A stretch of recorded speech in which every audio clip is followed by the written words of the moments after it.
मैं रजिंदर सिंह बब्बी नगर परिषद कठुआ का प्रधान चुने जाने मगरा परमात्मा की सगंध लेना है कि मैं विधि द्वारा स्थापित किए गए भारत के संविधान के प्रति अपनी गूढ़ी आस्था से निष्ठा बनाए रखूँ।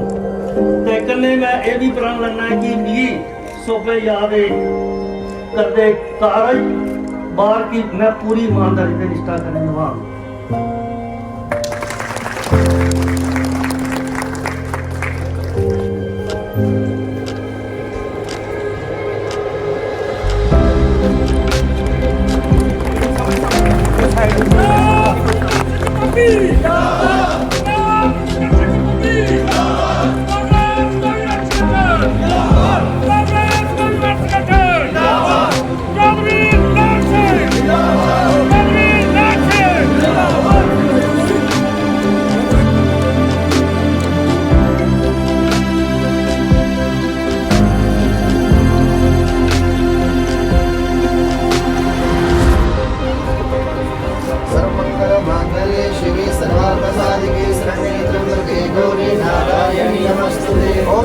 मंगलाकाले भद्रकाली कपालिनी दुर्गाक्षमा शिवदात्री स्वाहा नमस्तुते।